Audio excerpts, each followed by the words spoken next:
ಇಲ್ಲ. ಇದು ಇನ್ನೊಂದು ಮಾತು ಹೇಳಿದರೆ, ಹೆಲಿಕಾಪ್ಟರ್ ಹೋಗಿದ್ದಾರೆ ಬೆಂಗಳೂರಿಂದ ಮೈಸೂರು ಬರೋಕ್ಕೆ 45 ನಿಮಿಷದಲ್ಲಿ ಇನ್ನೂ 1.5 ಗಂಟೆ ಬೇಗನೆ ಬರ್ಬೋದಾಗಿತ್ತು. ಇವರು ಹೆಲಿಕಾಪ್ಟರ್ ಅಂತ ಡಾಕ್ಟರ್ನ ಯಾರು ಹೇಳಿದ್ದು? ಈಗ ಕುಮಾರಸ್ವಾಮಿ ಎಲ್ಲಿ ಪ್ರೆಸ್ ಮೀಟ್ ನೋಡಿ, ಕುಮಾರಸ್ವಾಮಿ ಅವ್ರ ಮಾತುಗಳಿಗೆಲ್ಲ ನಾನು ಆನ್ಸರ್ ಕೊಡಕ್ಕೆ ಹೋಗಲ್ಲ. ಕುಮಾರಸ್ವಾಮಿ ಅವರು ಕೇಂದ್ರದ ಮಂತ್ರಿ ಆದ್ರೂ ಇನ್ನೂ ಅವರು ಈ ಇದ್ರ ಥರ ಮಾತಾಡೋದು ಬಿಟ್ಟಿಲ್ಲ.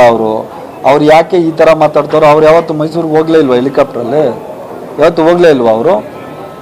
ಬಿಡಿ, ಅವ್ರ ಮಾತುಗಳಿಗೆಲ್ಲ ನಾನು ಉತ್ತರ ಕೊಡ್ಲಿಕ್ಕೆ ಹೋಗೋದಿಲ್ಲ. ಕುಮಾರಸ್ವಾಮಿ ಅವರು ಸಂಪೂರ್ಣವಾಗಿ ಹತಾಶರಾಗಿದ್ದಾರೆ. ಇದ್ದದ್ದು ಏನು ಪ್ರಶ್ನೆನೇ ಬರಲ್ಲ. ಅವ್ರು ಏನಾದರೂ ಆ ಥರ ಒಂದು ಮಾಡೋದ ಅವಶ್ಯಕತೆ ಇದ್ದಿದ್ರೆ ಅವರು 2013ರಿಂದ 2018ವರೆಗೆ ಸನ್ಮಾನ್ಯ ಸಿದ್ದರಾಮಯ್ಯ ಅವರು ಮುಖ್ಯಮಂತ್ರಿ ಆಗಿದ್ರು. ಏನಾದ್ರೂ ಕೂಡ ಅವರು ಮಾಡ್ಬೋದಾಗಿತ್ತು.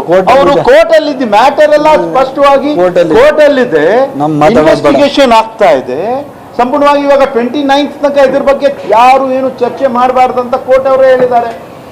ಮೊನ್ನೆನದ್ದು ಎಲ್ಲ ಎಂಟೈರ್ ಪ್ರೊಸೀಡಿಂಗ್ಸ್ ತಾವು ನೋಡಿದಿರಿ. 29ನೇ ತಾರೀಖು ತನಕ 2:30 ತನಕ ಇದ್ರ ಬಗ್ಗೆ ಏನು ಮಾತಾಡೋ ಅವಶ್ಯಕತೆ ಇಲ್ಲ. ಏನಿದ್ರು ಕೂಡ ಇವಾಗ ಕೋರ್ಟಲ್ಲಿ ಎಲ್ಲ ಬಹಿರಂಗ ಆಗ್ತದೆ, ಇನ್ವೆಸ್ಟಿಗೇಷನ್ ಆಗ್ತದೆ. ಒಂದು ವಿಚಾರ ನಾನು ಇನ್ನೊಂದು ಪ್ರಶ್ನೆ ಕೇಳಲಿಕ್ಕೆ ಬಯಸ್ತೀನಿ.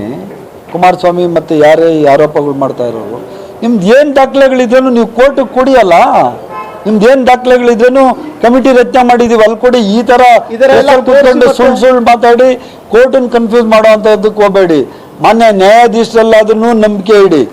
ಘನವತ್ಯ ನ್ಯಾಯಾಧೀಶರು 29ನೇ ತಾರೀಕು ಈ ವಿಚಾರದ ಬಗ್ಗೆ ನಾನೇ ಅವರೇ ಕೂತ್ಕೊಂಡು ವಿಚಾರಣೆ ಮಾಡ್ತೀನಿ ಅಂತ ಹೇಳಿದ್ದಾರೆ. ಅಲ್ಲಿ ತನಕ ಆದರೂ ಸುಮ್ಮನೆ ಇರಿ. ತಮ್ಗೆ ಏನಾದರೂ ಡೌಟ್ಸ್ ಇದ್ರೆ ಅಲ್ಲಿ ಕೊಡಿ.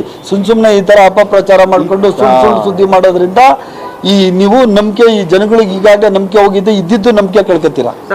ಸುಳ್ಳು ಸುದ್ದಿ ಮತ್ತೆ ಅಪಪ್ರಚಾರ ಮಾಡೋದು ಅವಶ್ಯಕತೆ ಇಲ್ಲ. ಅವ್ರಿಗೆ ಚಾರ್ಜ್ ಶೀಟ್ ಸಲ್ಲಿಸೋದಕ್ಕೆ ಒಂದು ಕೊಡಿ ಅನುಮತಿ ಕೇಳಿದ್ದಾರೆ.